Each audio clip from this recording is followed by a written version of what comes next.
သမီးရေတေချင်းတရားဆိုတာကြောက်စရာမဟုတ်ပါဘူးကွတစ်ချိန်မဟုတ်တစ်ချိန်ကိုယ့်စီကိုရောက်လာမဲ့တကယ်အရှိတရားတစ်ခုပါပဲသူရောက်လာတော့လဲချိန်ကြပြီဆိုပြီးကြီးကြီးသားသားလိုက်သွားဖို့ပါပဲတချို့ကတော့ကြောက်ကြောက်လန့်လန့်နဲ့ဝေဒနာကိုအပြင်းထန်ခံစားရပြီးပါသွားကြတယ်တချို့ကတော့သွားရင်လာရင်ထိုင်နေရင်အေးအေးစစ်စစ်လိုက်သွားကြတယ်ဘာကြောင့်လဲတေချင်းတရားကိုနားလဲပြီးကြိုတင်ပြင်ဆင်လေ့ကျင့်ထားလို့ပေါ့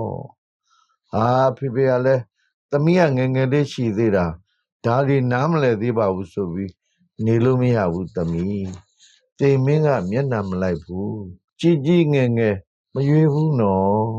ဖေဖေပြောတာတွေတေချာနားလဲပြီးဘာသာရေးစာပေတွေဖတ်ဖို့လိုတယ်ဆရာတော်ကြီးတွေရဲ့တရားခွေတွေနာကြားဖို့လိုတယ်ဘာပဲဖြစ်ဖြစ်ကြိုတင်ပြင်ဆင်သင့်တယ်လို့ဖေဖေတော့ထင်တယ်သမီးလည်းအခုတလောတွေ့ကြုံကြားသိနေမှာစကိုင်းမြင်ကလေးကြီးလှုပ်ခတ်လိုက်တဲ့အခါမန္တလေးတစ်မြို့လုံးစကိုင်းတစ်မြို့လုံးနေပြည်တော်မြို့ကြီးသုံးမြို့ဟာအတော်လေးအထိနာပြီးကြံတဲ့မြို့တွေလည်းထိနာကြတယ်သမီးတချို့ငယ်ငယ်ရွယ်ရွယ်တွေတချို့အကြီးတွေအလတ်တွေမိန်းမတွေယောက်ျားတွေကံကြမ္မာဆိုးကြောင့်တခါတည်းတိမ်မင်းနောက်လိုက်သွားကြရတာသမီးကြားမှာပါဒါကြောင့်တေချင်းတရားဟာကြောက်စရာမဟုတ်ဘူးတစ်ချိန်မဟုတ်တစ်ချိန်ကိုယ့်စီကိုရောက်လာမဲ့တကယ်အရှိတရားတစ်ခုဆိုတာကိုသမီးကိုကြိုနားလဲသိချင်ပါတယ်ကွယ်